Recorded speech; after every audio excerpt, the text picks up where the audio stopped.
Suster, Bapak, Ibu, dan kaum muda yang dikasihi Tuhan kita Yesus Kristus. Selamat pagi, berkat Tuhan. Kami ucapkan selamat datang di Gereja Katolik Santo Lukas. Puji dan syukur kita panjatkan pada Tuhan atas anugerah hidup yang boleh kita alami, teristimewa atas kelahiran Sang Pelindung paroki kita, yakni Santo Lukas, sang penulis Injil dan tabib, tanggal 18 Oktober yang kita rayakan pada hari ini, pada tanggal 20 Oktober 2024. Kelahirannya merupakan anugerah Allah yang pantas dimuliakan. Untuk itu, untuk mensyukuri cinta Tuhan, kita satukan dalam perayaan Ekaristi Kudus di pagi ini yang akan dipimpin oleh Romo Kasianus Teguh Budianto dengan didampingi oleh Romo Yusuf Gunarto dan diiringi oleh paduan suara dari OMK.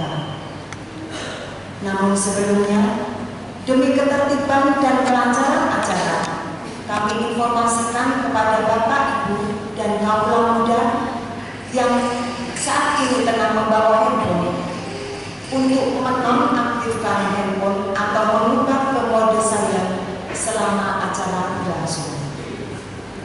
Kini, mari kita mengawali perayaan syukur ini dengan bangkit berdiri menyanyikan lagu Di Sandal Maha Suci.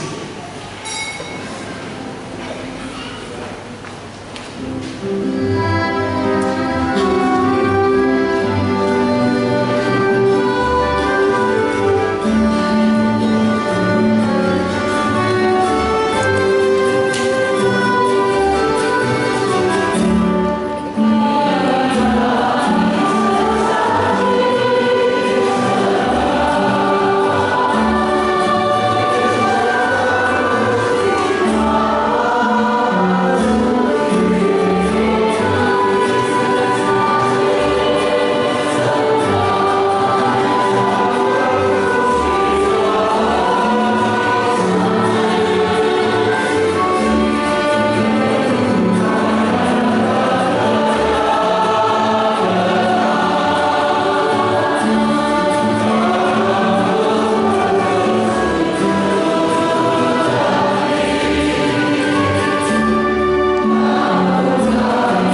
Bapak Ibu saudara-saudara yang terkasih, para suster bruder Romo, selamat pagi berkat dalam.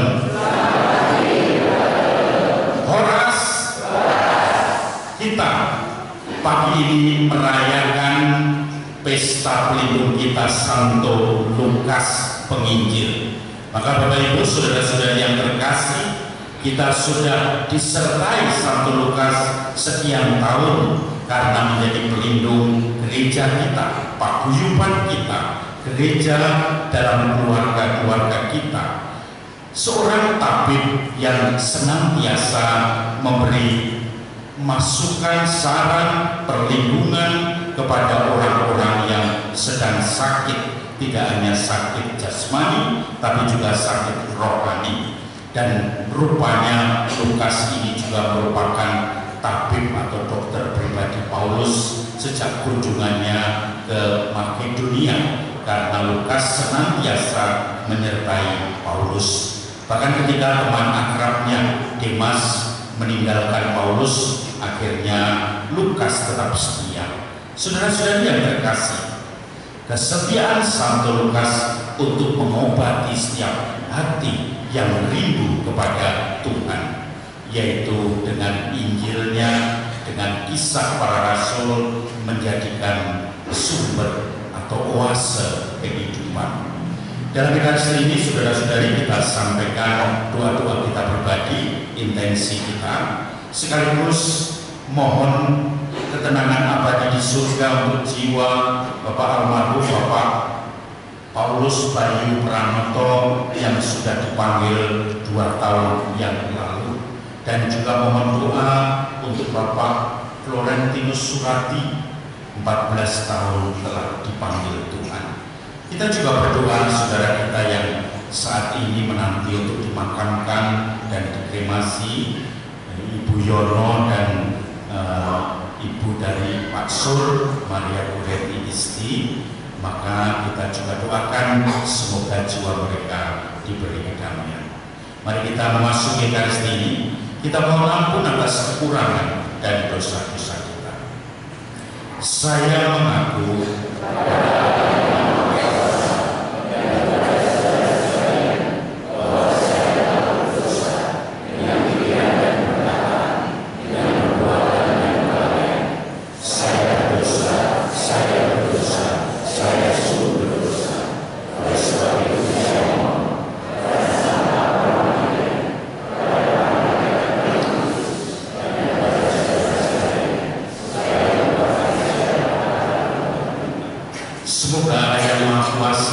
mengasihani kita, mengampuni dosa kita, dan menghantar kita ke hidup yang kekal.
Marilah berdoa. Allah Bapa Maha Pengasih, Engkau telah memilih Santo Lukas untuk menyiapkan misteri kasih terhadap orang miskin melalui pewartaan lesan dan tertulis. Perkenankanlah kami yang berpegang atas nama-Mu tetap sehati sejiwa, dan perkenankanlah semua bangsa melihat penyelamatan dengan perantaraan Tuhan kami Yesus Kristus Putra-Mu, yang hidup dan berkuasa bersama Engkau dalam persatuan Roh Kudus Allah sepanjang segala masa. Amin. Kita dengarkan firman Tuhan.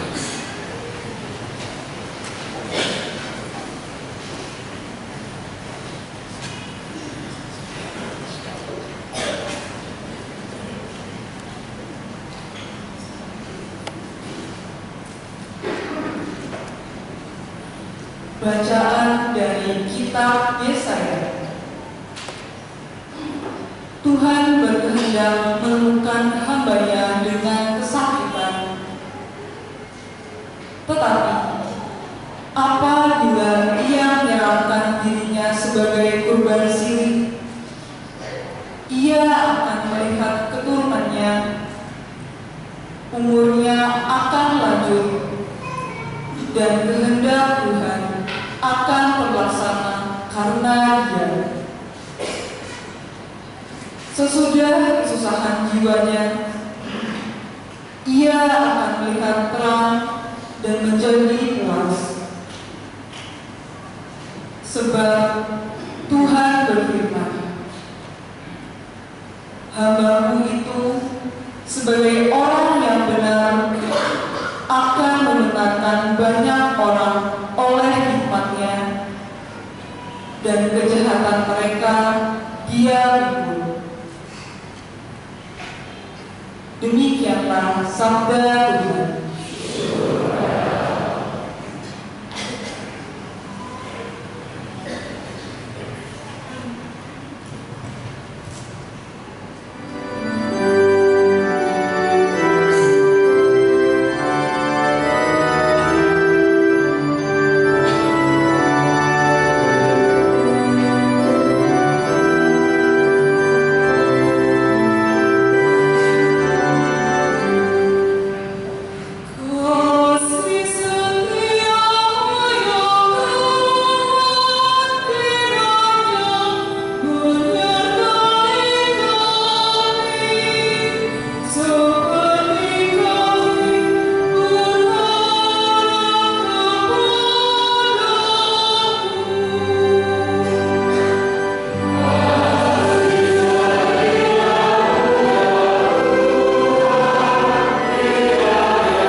Imam Agung yang telah melintasi semua langit, yaitu Yesus, Anak Allah.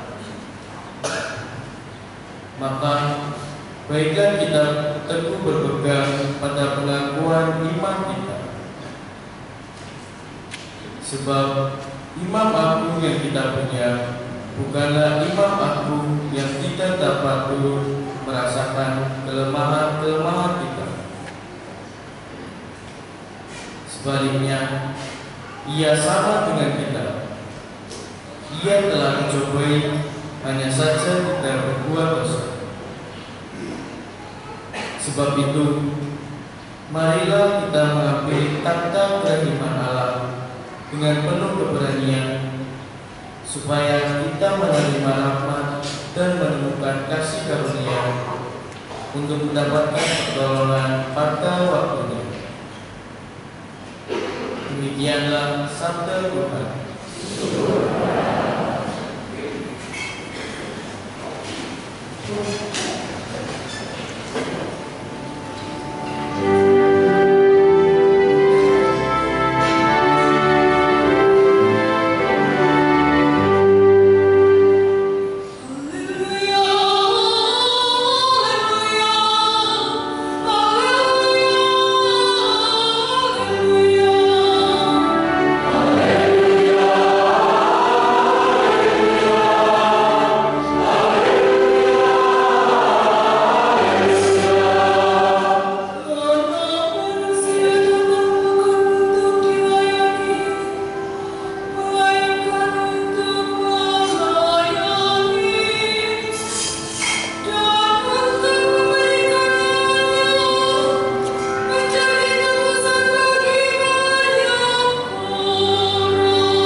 Sekali peristiwa, Yesus memanggil murid-muridnya lalu berkata, "Kamu tahu bahwa mereka yang diakui sebagai pemerintah bangsa-bangsa bertindak sebagai tuan atas rakyatnya, dan para pembesarnya bertindak seorang-orang atas mereka. Tetapi janganlah demikian di antara kamu. Siapa saja yang ingin menjadi besar di antara kamu, hendaklah ia menjadi pelayanmu. Dan siapa saja yang ingin menjadi yang pertama di antara kamu, hendaklah ia menjadi hamba untuk semuanya. Karena Putra Manusia pun datang bukan untuk dilayani, melainkan untuk melayani, dan untuk memberikan nyawanya menjadi tebusan bagi banyak orang." Demikianlah sabda Tuhan.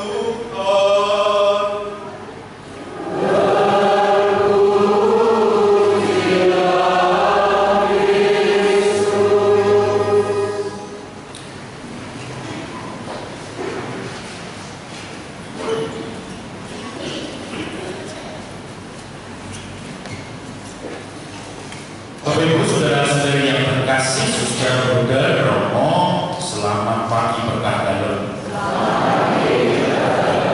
Beras yang di luar selamat pagi, yang di samping selamat pagi. Sampai mana ini? Nah, Bapak Ibu saudara-saudari yang terkasih, Ini merupakan penutup dari rangkaian pesta kita, pesta pelindung Santo Lukas. Hari hanya sebetulnya kemarin Jumat, yaitu tanggal 18 Oktober. Kita rangkaian acara ini panjang, ada 1 bulan lebih, ada lomba-lomba, maka nanti akan ada pembagian lomba-lomba di situ. Kemudian setelah misa ini Bapak Ibu jangan kemana-mana, saya berharap puasa dari tadi malam, karena nanti kita makan bersama, pesta, dan itu menjadi semangat atau Ekaristi dalam perjanjian baru. Maka saudara-saudari yang terkasih, kegembiraan ini menjadi dasar bagi kita semua. Dan kemarin ada bahkan yang ikut lomba Mazmur, ini masih belum sekolah, ya masih kecil sekali sudah bisa Mazmur. Maka ini menjanjikan, karena Lukas itu tentu saja Bapak Lukas akan tersenyum kalau kita melihat anak-anak muda-muda akan menjadi mengganti generasi ini. Dan juga kepanitiaan ini juga dipegang oleh para kaum muda, pemuda Katolik, UMK, dan juga KKMK. Maka mereka penuh semangat. Kemarin mereka diberi motivasi oleh Mas Bebek. Ada yang mengangkat orang dengan jarinya saja, ada yang ubel-ubel dengan jarinya juga. Tetapi yang jelas semangat semua. Bahkan beberapa orang mengangkat dengan jarinya. Sebetulnya dulu di Kursupan saya mengundang beliau itu masih ada berjalan di atas api. Jadi peserta semua lari ke sana, lari ke sini dengan api, tapi karena sore kelihatan indah karena kelihatan cahayanya. Kemarin tidak pesan, tidak minta, maka kemudian tidak diberi paket berjalan di atas api. Maka saudara-saudara yang terkasih, motivasi. Masih ingat apa yang menjadi motonya? Kau muda bisa, harus bisa, pasti bisa. Semuanya, kau muda bisa, harus bisa, pasti bisa. Terus semua yang aku muda. Nah, Bapak Ibu, saudara-saudari, terima kasih semua untuk kaum mudanya, bahwa semua kepanitiaan berjalan dengan baik, lancar, acara-acara. Tadi malam ada malam budaya, bulan budaya berjalan dengan lancar juga. Terima kasih. Bahkan habis itu masih kerja bakti untuk menyiapkan Ekaristi ini supaya gereja bisa dipakai. Bahkan KUR juga, tadi saya kaget tuh, kok kemuliaannya nggak ganti, ternyata kemuliaannya sudah dimodif dengan keroncong. Maka nanti stasi-stasi kalau mau ada yang mengkopi itu silakan model, karena ordinarium keroncong tidak dipakai, kemuliaannya menjadi hambatan. Tapi ternyata kemuliaannya sudah dimodif sesuai dengan TPT baru, silahkan nanti bisa dipakai. Maka di sini ada juga hadir dari Rabu Tunggal, dari Cumal, Taman Sari. Terima kasih untuk semuanya. Bapak Ibu, saudara-saudara yang terkasih, saya akan melanjutkan. Sini siapa yang jadi dokter di sini? Dokter Lukas ada? Dokter Lukas ada, jejer sama Dokter Haryanto ya. Ingat janji dokter apa? Sumpah dokter. Sumpah saya tidak tahu. Sumpahnya ada apa? Masih ingat nggak sumpahnya? Ini dokter-dokter ya. Karena ada kaitannya. Sumpah dokter-dokter ini dengan Santo Lukas itu ada kaitannya. Bapak Ibu, saudara-saudari yang terkasih, saya sedikit ngepek begini ya. Lukas ini disebut seorang tabib, yaitu dia bahkan menjadi tabibnya Paulus pribadi. Dia mengikuti Paulus kemanapun. Dia orang Antioquia, ada yang mengatakan dia orang Yunani, ada yang mengatakan dia orang Yahudi. Dia rekan seperjalanan Paulus sejak misi ke Makedonia. Seorang sejarawan Eusebius mengatakan Lukas meninggalkan banyak resep-resep obat-obatan bagi jiwa, dan ini untuk menunjukkan kenapa Lukas diperkirakan seorang tabib. Kedokteran pada zaman itu mempunyai dua aliran, yaitu aliran sebetulnya kedokteran itu seperti filsafat atau seni, mempunyai dua aliran, yaitu Plato dan Hippocrates atau Platonis dan Hippocrates. Dan itu dua hal, saya tak yakin Bapak dokter tahu semua ya. Bapak dokter modern itu siapa? Kedokteran modern siapa? Hippocrates yang saya sebut tadi. Ada dua aliran kedokteran pada zamannya, yaitu Plato dan Hippocrates atau Hippocrates. Kemudian Plato ini hanya bicara tentang kedokteran, tetapi dalam hal struktur dengan negara, sementara Hippocrates lebih fokus pada manusianya. Maka kemudian Hippocrates ini alirannya Hippocrates. Di dalam suratnya juga disebutkan Lukas ini memberi nasihat diet kepada Timotius. Dia mengirim pesan lewat Paulus bahwa karena Timotius itu sakit perutnya, dia dikatakan itu perutnya itu dikatakan mual-mual, ya, maka kemudian dia badannya lesu, maka kemudian dinasihati jangan minum air saja, sedikit ditambahi anggur. Maka Bapak Ibu kalau lesu-lesu minum anggur silakan ya. Ini menurut nasihatnya Lukas kepada Timotius. Kemudian akhirnya di situ dalam perjalanan ketika Lukas menemani Petrus ke Venesia kemudian ke arah Makedonia, itu dikatakan bahwa Lukas menuju ke Pulau Kos, kemudian Rodos, Patara, dan ke Venesia.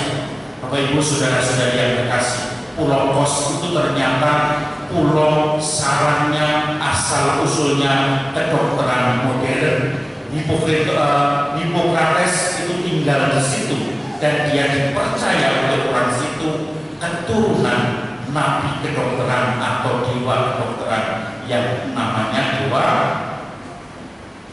siapa dewanya? Asklepius. Dan ini kemudian semua di Pulau Kos ini didedikasikan kepada Asklepius. Keturunan ke-18 itu Hippocrates itu. Kemudian Injil ini disusun seakan-akan dalam suasana genting, butuh bantuan, maka di situ muncul kemanusiaan yang dalam bahasa Yunani filantropi, bahasa Latin itu humanitas. Maka saudara-saudari yang terkasih, muncul sumpah untuk para dokter itu adalah sumpah Hippocrates, sumpah yang berfokus kepada manusia. Maka alirannya Lukas bukan aliran Plato yang mengelola kedokteran atau sistem kedokteran, tetapi aliran Hippocrates yang mengelola fokus pada manusianya, pada penyakitnya, dan disitulah namanya humanis atau filantropi. Metode penulisan Lukas disebutkan, Lukas itu dengan teliti dan seksama ditujukan kepada Theophilus dan menyusun secara teliti seksama menguji saksi-saksi mata berdasarkan fakta dan bukti-bukti. Dalam bahasa Yunani saksi mata adalah autopsy atau dalam bahasa kita otopsi. Maka Lukas ini pertama kali yang melakukan bedah otopsi untuk kitab suci. Maka kemudian Lukas menjadi pelindung para dokter dan ahli bedah. Tetapi rupanya Lukas juga mengetahui detail-detail tentang anatomi tubuh, badan, kemudian jantung, paru-paru, dan seterusnya. Maka di dalam gambar kedokteran itu Lukas juga menjadi pelindung, seorang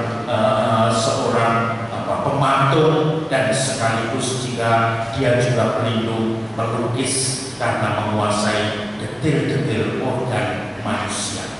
Maka perhatiannya pada kemanusiaan, penyembuhan orang sakit, juga para wanita-wanita, dan keibuan itu sungguh-sungguh nampak. Kesembuhannya orang buta, orang tuli, akhirnya kesembuhan umat manusia, Allah semua. Kemudian akhirnya biasanya Injil Markus ditulis dengan lalu Yesus menyembuhkan semua orang yang ada di situ. Injil Lukas adalah Injil perjalanan, puncaknya kenaikan Tuhan, dilanjutkan kisah kenaikan itu, dimulai dari berjalan, itu suatu perjalanan seakan-akan berjalan, Allah berjalan bersama umatnya, dan ditutup nanti ketika Yesus terangkat ke surga.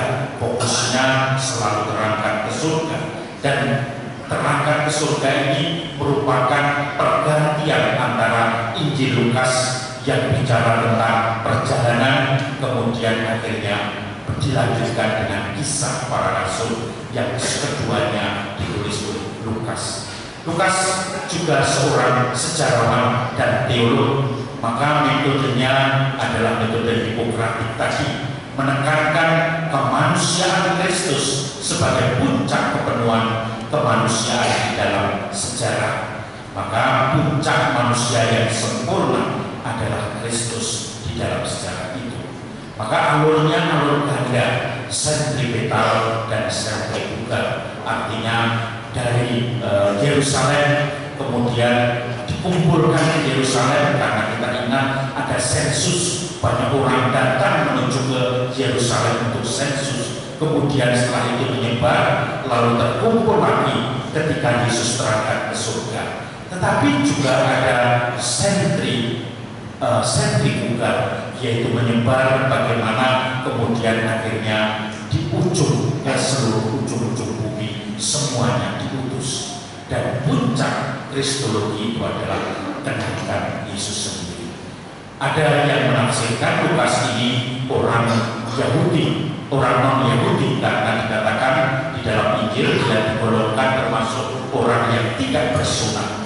Tetapi kemudian ada yang mengatakan dia itu orang Yahudi karena dia tahu persis tentang kitab suci Yahudi, perjanjian lama. Dia tahu persis tentang tempat-tempat. Dia seorang rabi, seorang imam. Bahkan dikatakan bahwa dia temannya Paulus ketika berguru dengan Imam Gamaliel, dan kemudian dia juga mendapat SK untuk menulis itu adalah seorang yang bernama Theophilus. Theophilus dia menjadi semacam donatur yang memberikan biaya untuk penulisan itu tentang sejarah Yesus. Dan kemungkinan besar dia seorang imam besar, Alexander Theophilus. Ini cucu ketiga dari imam besar Hanas. Ada kemungkinan dia orang Yahudi diaspora yang masih berbahasa Yunani. Maka saudara-saudara yang terkasih, Lukas itu menjadi orang yang cerdas, walaupun dia namanya itu bisa bahas nama orang Yunani, yaitu Lucius, dan kemudian ada turunan-turunannya, tetapi dia dipercaya orang Yahudi yang mempunyai sosok, sejarah, dan kecintaannya kepada Yerusalem. Maka mari kita renungkan pelindung kita ini, Santo Lukas, seorang tabib. Semoga kita semua disembuhkan dengan tabib, dan akhirnya tabib yang sesungguhnya Tuhan itu senantiasa menyembuhkan kita. Bapak Ibu akan dilanjutkan Romo Guru untuk memberi renungan sedikit. Terima kasih.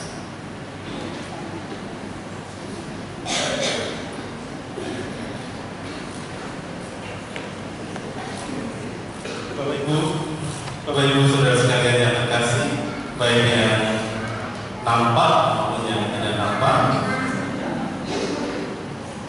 bacaan hari ini itu berkaitan dengan Minggu Misi. Hari ini adalah Minggu Misi sedunia, dan kita bersyukur di tengah-tengah kegembiraan kita diingatkan akan identitas kita, akan perutusan kita. Saudara sekalian yang terkasih, bacaan yang saya baca tadi, bacaan Injil adalah bacaan yang singkat ada dua versi, bacaan panjang dan singkat. Bacaan panjang itu dimulai dengan permintaan Yakobus dan Zebedeus yang meminta untuk Yakobus dan Yohanes anak-anak Zebedeus yang meminta supaya nanti boleh duduk sebelah kanan atau sebelah kiri Bapa. Dan teks ini juga ditulis di dalam Injil Matius. Tetapi bedanya, kalau teks ini yang meminta adalah Yohanes dan Yakobus, sedangkan di Injil Matius itu yang meminta adalah ibunya, yaitu Salome. Saudara sekalian, kalau yang minta ibunya, seakan-akan ibunya itu pengaruh, ambisi. Seakan-akan kesalahan, ketidakbaikan itu ada dalam ibunya. Sedangkan dalam Injil hari ini yang minta adalah Yakobus dan Yohanes sendiri. Dan itu ditanya. Dan itu saudara sekalian diminta. Maka orang itu marah. Mari kita melihat konteksnya. Ada cerita kecil. Seorang pangeran di Inggris itu minta dilukis. Tapi pangeran ini banyak tai lalatnya. Mukanya ya banyak tai lalat. Nah, lalatnya mengapa bertai di sini? Tapi begitu banyak sampai si pelukis ini merasa bahwa kalau ini saya lukis dengan begitu banyak tai lalat, pangeran ini pasti malu. Maka dia menggambar, melukisnya tanpa tai lalat. Dibuatlah lukisan yang begitu gagah, begitu cakep, lalu diberikan kepada pangeran. Dan pangeran itu ketika melihat lukisan, dia marah. Dia mengatakan, ini bukan saya. Tolong tulis, tolong lukis saja apa adanya. Tolong lukis saja. Dan benar, setelah itu dilukis, memang tidak secakep yang tanpa tai lalat, tapi dengan tai lalat pun dia menerima dan dia bahagia. Konteksnya adalah gereja itu berjalan di dalam ketidaksempurnaan. Gereja itu berjalan di dalam kelompok-kelompok, di dalam persekutuan yang kadang-kadang sikut-sikutan, kadang-kadang marah, kadang-kadang tidak suka. Tapi inilah yang terjadi. Kalau kita jujur, gereja kita Santo Lukas ini berjalan sampai saat ini, apakah berjalan dalam keadaan smooth, mulus, tanpa masalah? Ada banyak yang tidak menyenangkan, ada banyak yang tidak membuat kita bahagia. Tapi kita harus berjalan.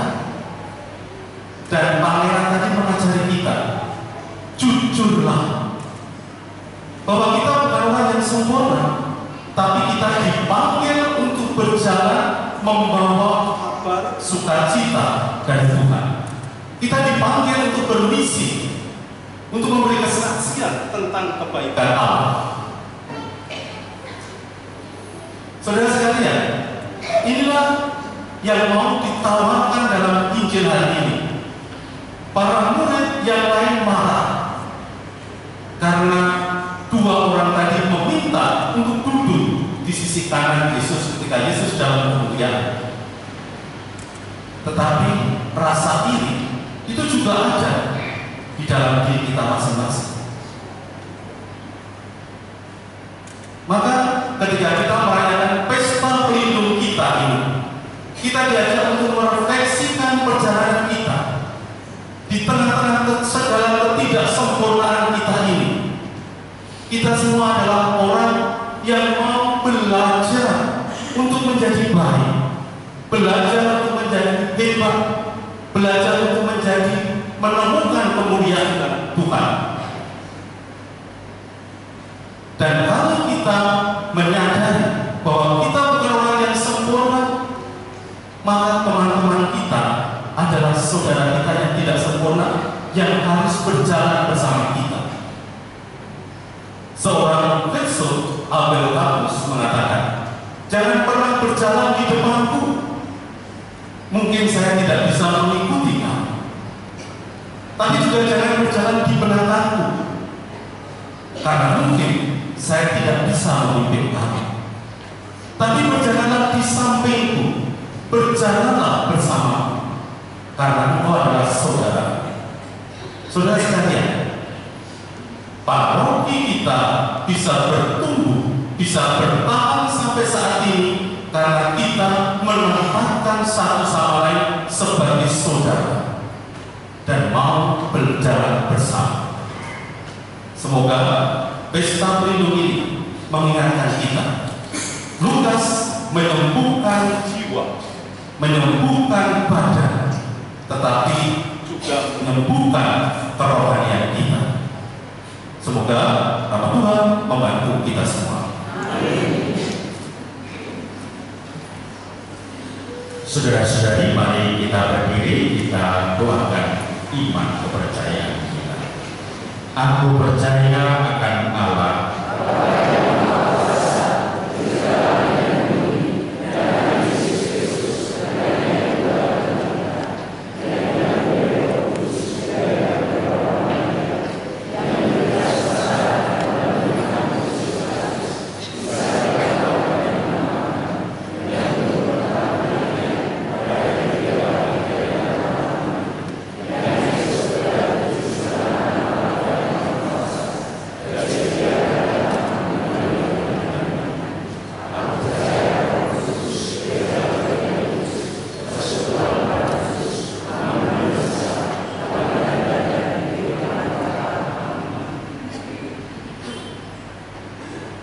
Kristus datang ke dunia bukan untuk dilayani, melainkan untuk melayani dan untuk memberikan nyawanya sebagai tebusan bagi orang banyak. Mari kita memanjatkan doa kepada Allah Bapanya keselamatan kita. Bagi para warga yang diserahi tugas-tugas pelayanan dalam gereja, ya Bapa yang Maha Baik, berkatilah mereka yang diserahi tugas-tugas pelayanan tertentu di dalam gereja. Semoga mereka selalu tekun dalam doa, serta penuh semangat dalam pelayanan, seperti Kristus yang datang untuk melayani dan menjadi tebusan bagi banyak orang. Marilah berdoa.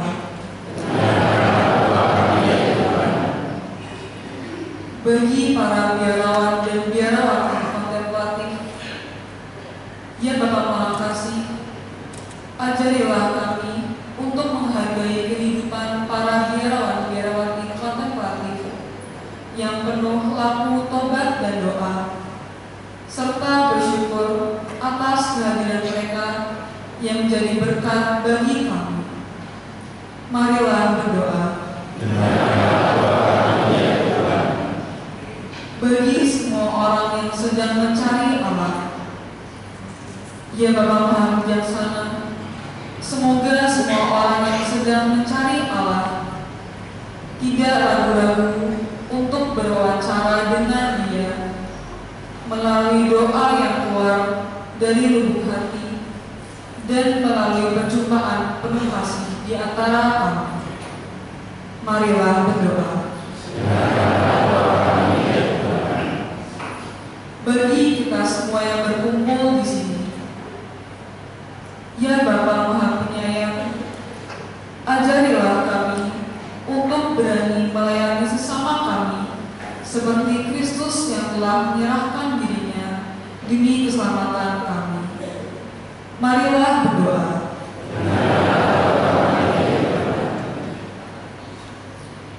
Ya Tuhan, kami juga berdoa untuk keselamatan jiwa Bapak Florentinus Surati yang telah kau panggil 14 tahun yang lalu, dan juga keselamatan abadi untuk Bapak Paulus Bayu Pranoto yang sudah kupanggil 2 tahun yang lalu. Kami juga berdoa untuk keselamatan Ibu Maria Goretti Isti dan istri Susianti, dan juga Ibu Yono yang sekarang berbaring telah kupanggil akan segera dimakamkan. Semoga Engkau memberikan kedamaian abadi bagi mereka semua. Marilah kita berdoa, dengarkanlah doa kami ya Tuhan. Allah Bapa yang Maha Baik, Engkau berkenan pada Putra-Mu Yesus yang rela merendahkan diri untuk melayani kami. Anugerahilah kami semangat pelayanan yang rendah hati, dan kabulkanlah doa-doa kami dengan perantaraan Kristus Tuhan kami. Kita lanjutkan dengan persembahan.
Semoga persembahan yang kami unjukkan pada peristiwa Santo Lukas ini mendatangkan penyembuhan ke dalam kemuliaan abadi dengan banggaan Kristus Tuhan kami. Tuhan bersamamu.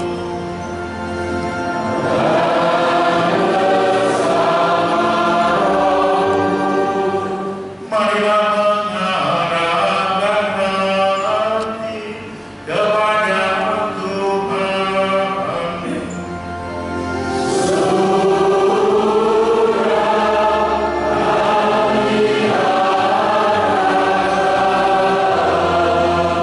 Marilah bersyukur kepada Tuhan Allah kita.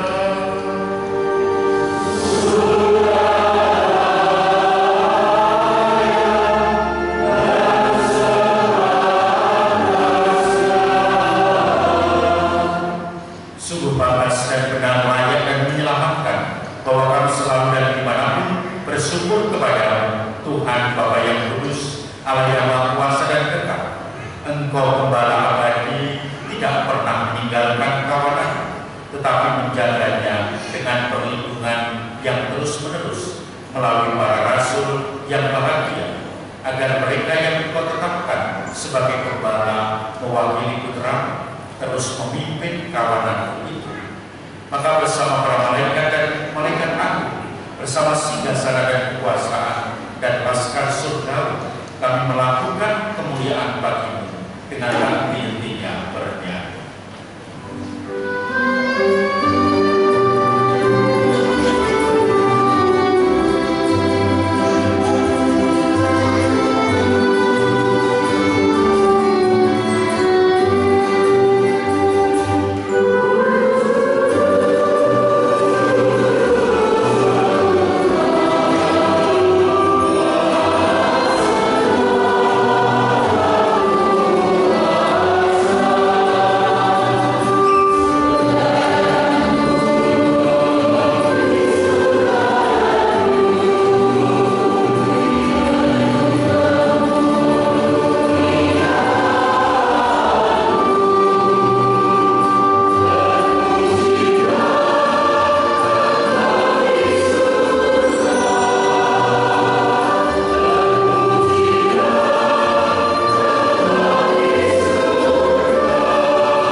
kuduskanlah persembahan ini dengan pencurahan roh, agar menjadi tubuh dan darah Tuhan kami Yesus Kristus.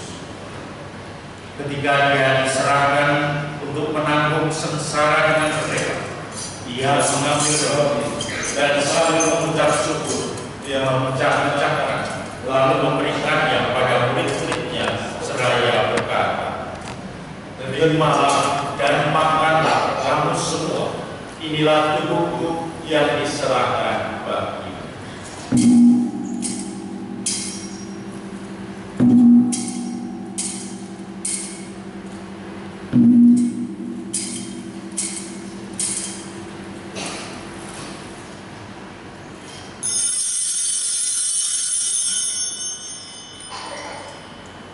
Demikian pula sesudah perjamuan, Ia mengambil diam. Sekali lagi Dia mengucap syukur kepada-Nya, memberikannya pada murid-muridnya seraya berkata, "Terimalah dan minumlah kamu semua, inilah piala darahku, darah perjanjian baru dan kekal yang ditumpahkan bagimu dan bagi semua orang demi pengampunan dosa. Lakukanlah ini sebagai kenangan akan kami.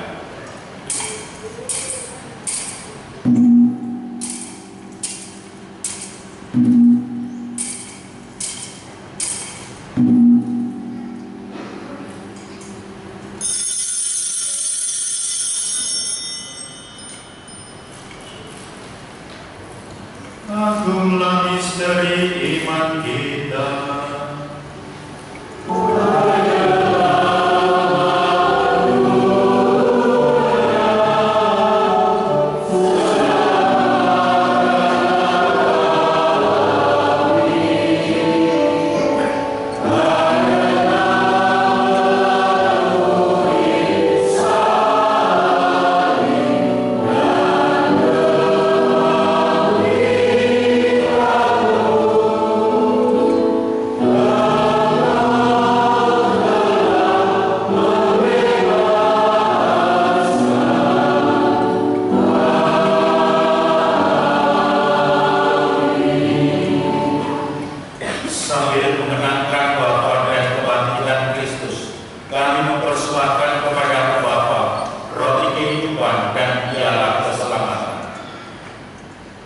Kami bersyukur sebab kami wajib layak menghadap Engkau dan berbakti kepada-Mu. Dan kami mohon, semoga kami yang menerima tubuh dan darah Kristus dihimpun menjadi satu umat oleh Roh Kudus. Ingatlah Tuhan akan gereja-Mu yang tersebar di seluruh bumi, agar Engkau menyempurnakannya dalam cinta kasih, dalam persatuan dengan Paus kami Fransiskus dan Uskup kami Kristofurus, serta semua rohaniwan. Ingatlah juga akan saudara-saudari kami yang telah meninggal dengan harapan akan bangkit. Bapak Paulus Bayu Pranoto, Bapak Florentinus Surati, Ibu Maria Buleti, istri, dan juga Ibu Yono yang telah menghadap. Juga akan semua orang yang telah berpulang dalam kerahiman. Terimalah mereka dalam cahaya wajah. Kami mohon kasihilah kami semua, agar kami Engkau terima dalam kebahagiaan abadi bersama Santa Perawan Maria Bunda Allah, Santo Yosef mempelainya, para rasul dan semua orang kudus, khususnya Santo Lukas yang hidupnya senantiasa berkenan kepadamu. Semoga kami pun Engkau perkenankan turut serta memuji dan memuliakan Engkau dengan pelanggaran Yesus Kristus Putra. Dengan pelanggaran Dia, bersama Dia dan dalam Dia, bagimu Allah Bapa yang Maha Kuasa, dalam persekutuan dengan Roh Kudus, segala hormat dan kemuliaan sepanjang segala masa. Amin.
dalam perjalanan sepanjang hidup kami, supaya kami yang telah dikuatkan oleh kelimpahan kasih selalu bebas dari dosa, dijauhkan dari segala gangguan, sampai menantikan kedatangan penyelamat kami, Yesus Kristus.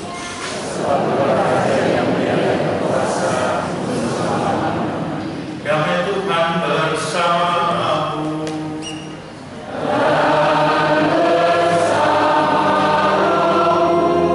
Damai Kristus.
Saudara-saudara yang terkasih, lihatlah anak domba Allah, Dia yang menghapus dosa dunia.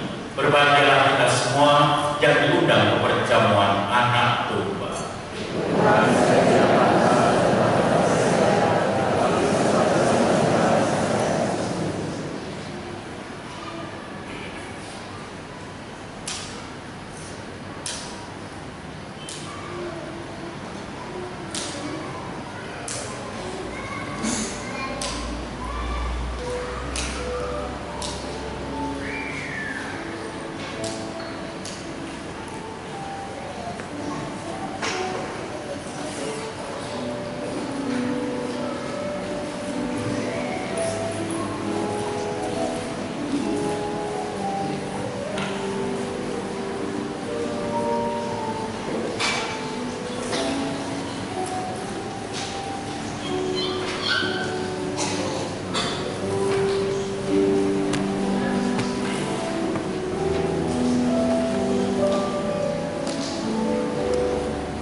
Bapak Ibu Saudara-saudari, mari kita berefekasi dengan doa sesudah komuni. Marilah berdoa. Allah Bapa yang Maha Kuasa, kami telah Engkau segarkan dengan santapan suci pada pesta Santo Lukas. Semoga sakramen yang kami terima dari altar suci-Mu menguduskan dan meneguhkan iman kami akan Injil yang diwartakannya, sampai kami mengalami kepenuhan kasih-Mu di surga dengan perantaraan Kristus Tuhan kami. Bunda Maria, kami juga serahkan seluruh warga paroki Santo Lukas ini ke dalam bimbingan dan perlindungan. Salam Maria, penuh rahmat, Tuhan sertamu. Terpujilah Engkau di antara wanita, dan terpujilah buah tubuhmu Yesus. Santa Maria Bunda Allah, doakanlah kami yang berdosa ini, sekarang dan waktu kami mati. Mari kita dengarkan warta paroki dan pengumuman juara lomba.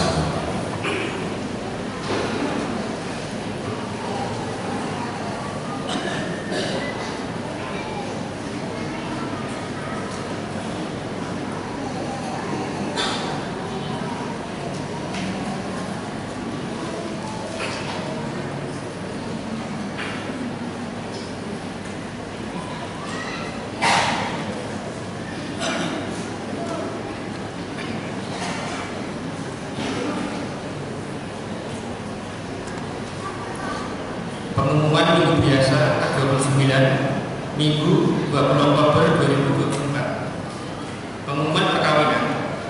Akan menerima sakramen perkawinan. Pengumuman ketiga, Waya Teresia Utomo Putri dari Pasutri Daryanto dan Frida Veronica Mampu dari lingkungan Paulus dengan Fandi Septiawan Baskaran dari Ungaran. Barang siapa mengetahui halangan perkawinan, mereka wajib memberitahukan kepada pastor paroki. 2. Pengenangan arwah semua orang beriman. Misa pengenangan arwah semua orang beriman yang jatuh pada hari Sabtu tanggal 2 November 2024 akan dilaksanakan pada Sabtu 2 November pukul 5.30 dan sore pukul 18.00. Ada pemberkatan bunga tamu. Minggu 3 November pukul 7.00 waktu Indonesia Barat ada pemberkatan bunga tamu. Umat yang akan memohon intensi misa dapat menyampaikan melalui ketua lingkungan. Form wujud misa dapat diambil di depan pintu gereja. 3. Priska. Camp Pria Sejati Katolik Keuskupan Purwokerto angkatan 16 akan diadakan pada tanggal 8 sampai 10 November 2024 di Hotel Derirati, Batam. Keterangan lebih lanjut hubungi Bro Erwin atau Bro Ibu. Laporan keuangan. Oleh Sabtu 12 Oktober Rp2.845.500. Minggu 13 Oktober Rp3.072.000. Senin 14 Oktober Rp348.000. Parkir Sabtu 12 Oktober Rp341.000. Minggu 13 Oktober Rp104.000.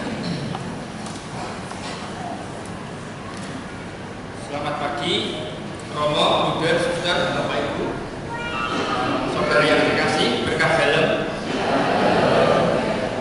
Saya mewakili panitia pesta pelindung paroki mengucapkan terima kasih kepada Romo, Bruder, Suster, DPP, DKP, Ketua Lingkungan, Ketua Stasi, dan seluruh umat yang telah mendukung dan berpartisipasi dalam setiap rangkaian kegiatan pesta pelindung paroki. Terima kasih juga kami sampaikan kepada pendamping PIA, PIR, UM, KKMK, BKRI yang selalu mendukung dan mendampingi kami panitia selama rangkaian pelaksanaan kegiatan. Terima kasih juga kepada perguruan Pius, SMA Pemudulur Santo Lukas, Masyarakat Santa Maria Pemalang, dan semua pihak yang telah membantu baik tenaga, yang mendukung kesuksesan rangkaian kegiatan Pesta Minggu Paroki Santo Lukas. Kami selaku panitia mohon maaf apabila kami dalam melayani umat selama rangkaian kegiatan paroki masih banyak kekurangan. Terima kasih juga pada kaum muda yang mungkin selama 2 bulan ini bekerja keras, sering tidur di gereja untuk menyukseskan ini. Juga terima kasih suster-suster selalu mendampingi kami. Dan mungkin semoga dengan Pesta Minggu ini semakin menggerakkan kita dalam gereja dari anak-anak, remaja, pemuda, dan orang tua. Terima kasih, berkat Tuhan.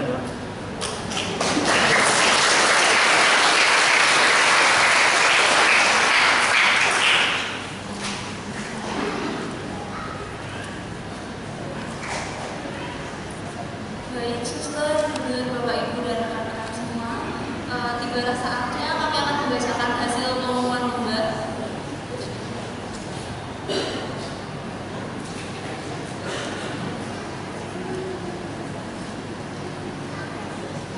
Akan kami mulai dari lomba pria dan mohon bagi peserta yang namanya dipanggil bisa langsung maju ke depannya.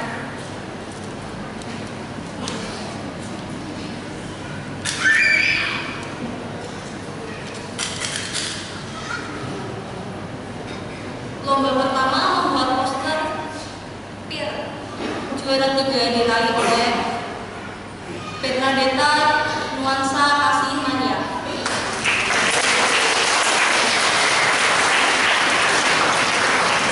Boleh maju ke depan. Juara 2 oleh Maria Yasinta dan Feris Parasia.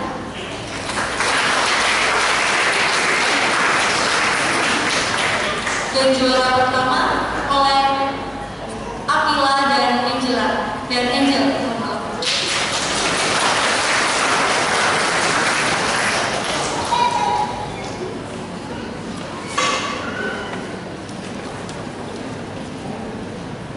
Untuk kategori pertama TK sampai SD kelas 1.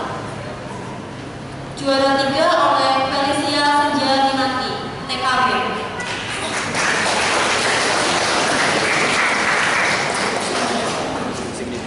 Juara 2 oleh Mikael, TKB. Dan juara pertama oleh Betari Anindya Suara kelas 1.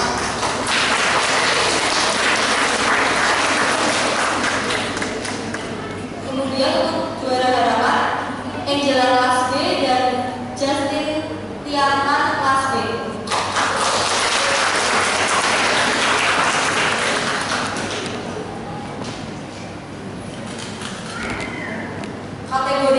Kategori 2 SD kelas 2 sampai dengan SD kelas 4. Juara 3 diraih oleh Renata Kristi Alindia Tias kelas 2 SD Stasiun Taman Sari.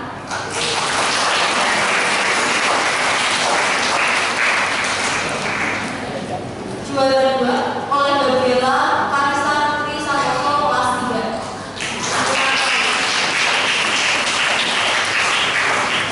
Dan juara pertama Gahayu Anindya Jani kelas 4.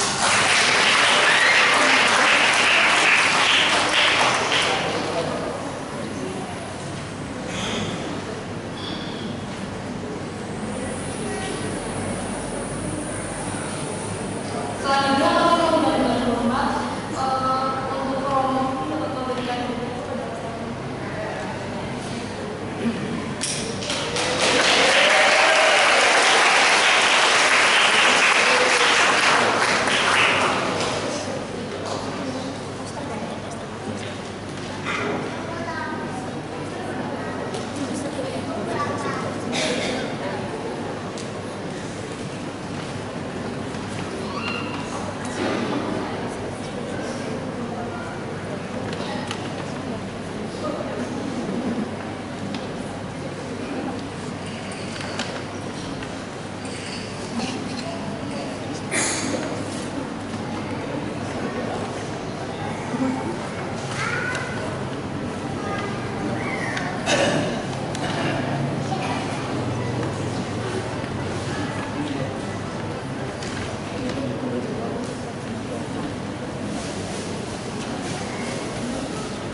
Devina Wiani Kapita. Juara kedua Francisca Kapita Putri.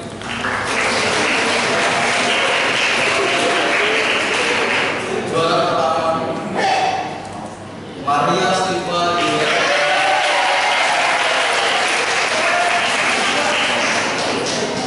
Untuk kategori dewasa. Juara ketiga Rio Kasmarita Simuliga. Juara kedua Bayu Widya Bumi Pujiastuti. Juara pertama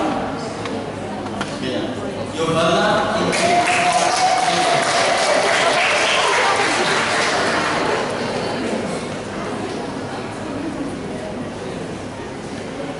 Dimohon kepada Suster Triani untuk memberikan hadiah kepada para pemenang yang berada.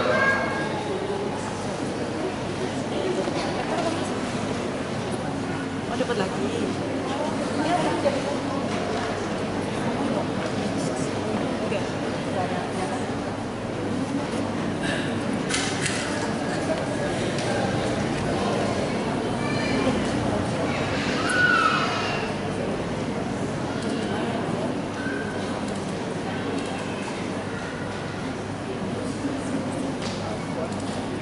Selanjutnya pemenang lomba memilih kategori dewasa. Juara pertama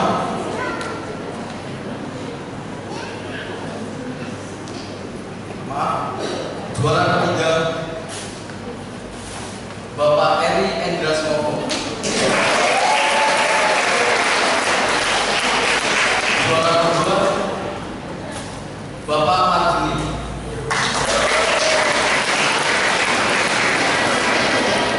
Juara pertama Lucia Widyasuti.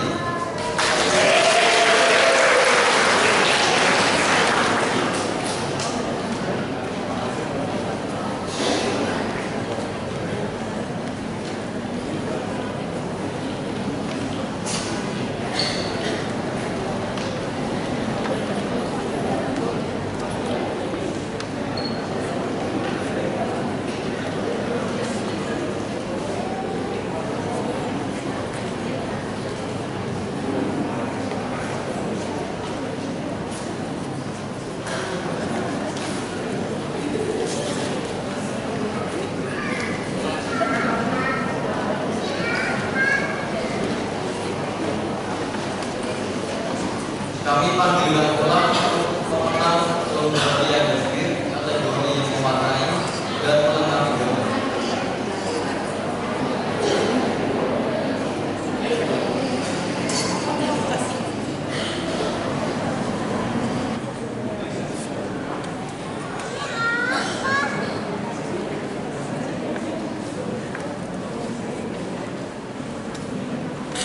Dimohon Romo Teguh untuk memberikan hadiah.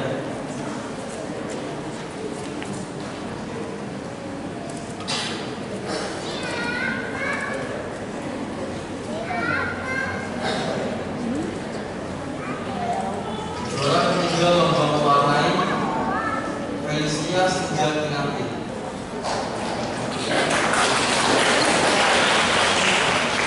Juara kedua Mikael TKB. Juara pertama Bitari Anindia Suara.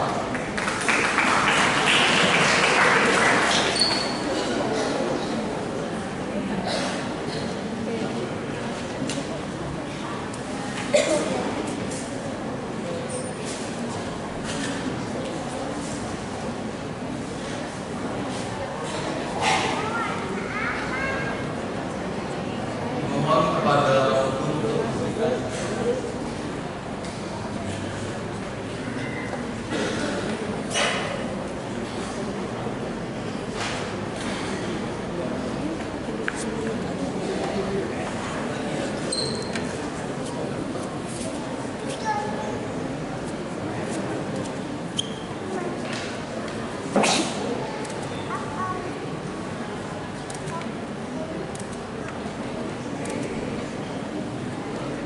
Selanjutnya kategori lomba melengkapi gambar. Juara 3 Renata Kristi Anindiyas, kelas 2 SD Saksi Tamasari. Juara kedua Gabriela Kanisa Putri Santoso, kelas 3 Lingkungan Paulus. Juara pertama Rahayu Anindya Jani, kelas 4 Lingkungan Petrus.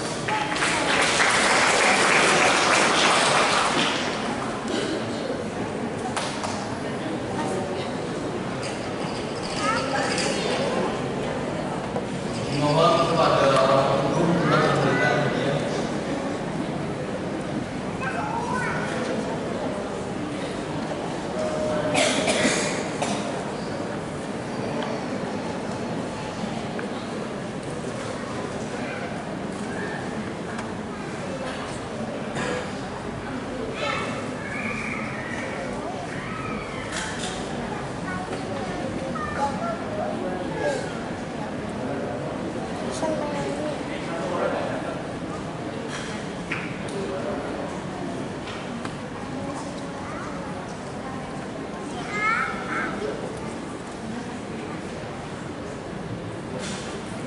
Berikutnya, Bapak Ibu, kami sampaikan penghargaan kepada lingkungan yang kemarin telah berpartisipasi dalam gerakan peduli.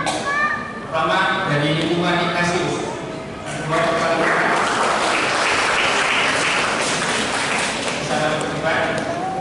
kemudian dari lingkungan Maria, pertanyaannya bisa berdebat, dan dari lingkungan Stefanus.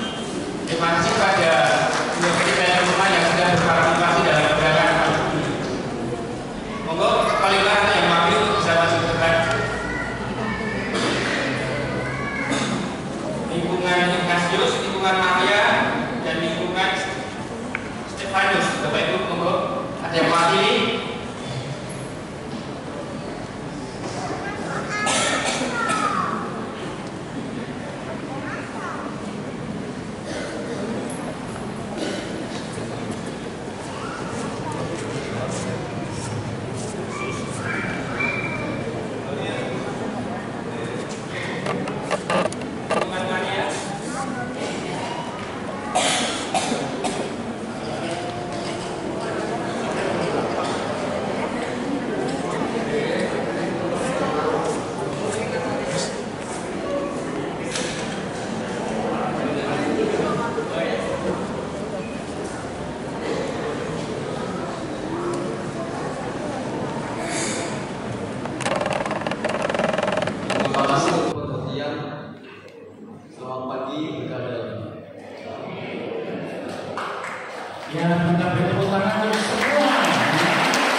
Tuhan